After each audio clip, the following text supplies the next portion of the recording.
Good morning. Good news for Indian students in America who were facing the possibility of getting deported despite paying heavy fees to American universities. American universities, as you know, have started offering basically online courses. So the government had said that any student who was not attending physical classes would have to go back home. So now what's happened is that Harvard and MIT have decided to challenge the US government in a court of law, and for good reason. A large part of the money that these institutions earn is really from students like those from India. In fact, while students from many parts of the world, including America, are questioning the astronomical fees that these universities charge, Indian parents who foot the bill still tend to feel that an American education is a ticket to a great future for their children.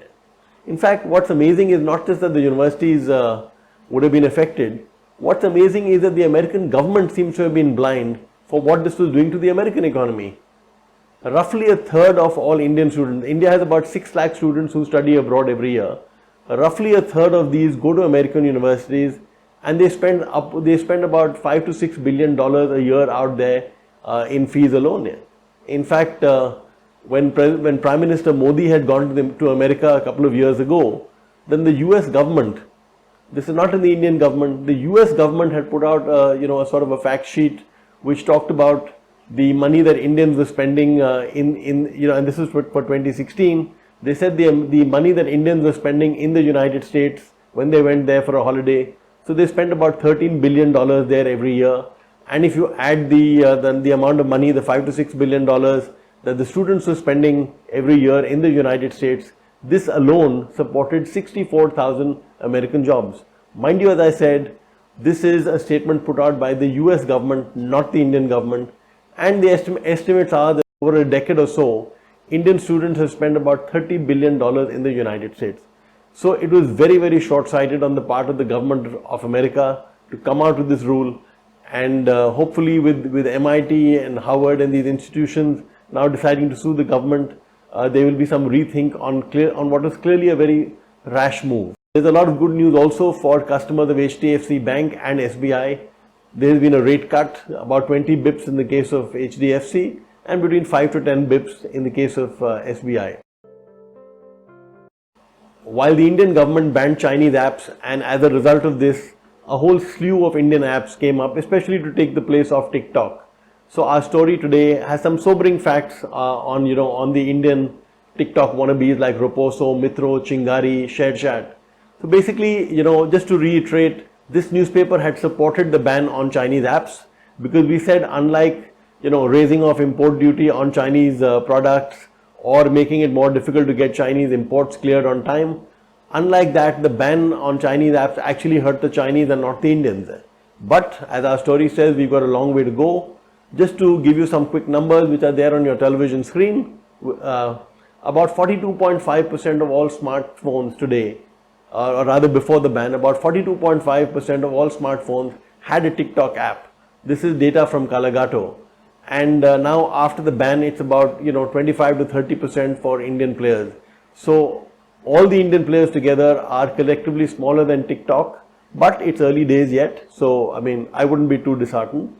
The other piece of news here is, or the other statistic here is that users spend about 52 minutes a day on TikTok, and it's about less than half for all the Indian TikTok wannabes, right now. Again, as I said, it's early days and we shouldn't be disheartened. India, keep in mind, has developed Aadhaar, we developed UPI, we developed DigiLocker. So it's not as though that there's a dearth of talent in India. And given time, I'm certain that there'll be a lot more people on Indian TikToks and much better apps than that. In a sign of just how difficult it is to raise money, not just in India, but across the world, Singapore's Cube Highways is finding it difficult to pay the NHAI. Basically, it had bid for a 566 kilometer stretch. They had promised to pay about 5,011 crores to NHAI for tolling rights for those roads, but they have not been able to raise the money, so they haven't paid the money as yet. In fact, it is not just Cube Highways. There are some cases in the NCLT as well, where people have won bids but are unable to close the deals. Some of them, there are court cases involved, but by and large the issue is that one, the situation has changed, the demand supply situation has changed, so you may not want those companies. Secondly, it's going to be very, very difficult to raise the money. And in another interesting China story, FBI chief Christopher Wray has an interesting speech. He gave a speech yesterday where he talked about the threat posed by the Chinese government and the Chinese Communist Party to the economic and national security of the United States. He made it very clear he was not talking about the Chinese people, he was talking about the Chinese Communist Party and the government, and he's given several examples in that speech of Chinese nationals, stealing intellectual property in the United States. So certainly till the elections in November at least, the China-US battle has been joined, and we're going to see a lot more of this in the weeks and months to come. Sadly, despite all the criticism, including in newspapers like the Financial Express, the government seems to be going ahead with its foolish decision to ask e-commerce companies to label the country of origin on the products they sell. We've written about it in the past as well, because this has many implications which are quite disturbing. One is, how do you actually determine the country of origin when goods are made across the world and all kinds of inputs are used for inputs, which are then used for the final product. So it's very difficult to actually figure out the country of origin. Secondly, if you decide to do that, so will the government of India now unleash a complete new array of babus, an army of babus who are going to be looking at products and try to figure out whether they have been classified correctly or not, and then these companies will be taken to court, they'll be fined. I mean, that's the next wave of babudom can be unleashed with this. The third question, which is more about competition issues and a level playing field, does this apply only to online companies, or does it apply to the offline companies as well?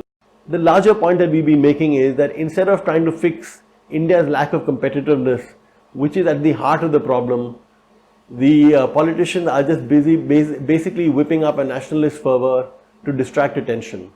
It's going to serve no purpose. If India doesn't get goods from China, they'll get them from some other country. So the Indian manufacturers will not benefit until India is made a lot more competitive, and there's not enough happening on that yet. Even more foolish, as our second editorial points out, is that after the government gave so-called autonomy to the IIMs, they're now trying to claw it back, and they're putting new kind of restrictions on some of the new courses which the IIMs have just come up with.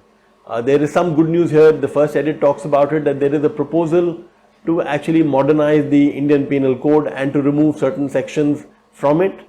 But I wouldn't hold my breath. Every party, whether it's the Congress or the BJP, every party has criticized the misuse of the sedition law when they have been in the opposition, but when they have been in power, they have done nothing about it yet. So don't hold your breath waiting for the IPC to change.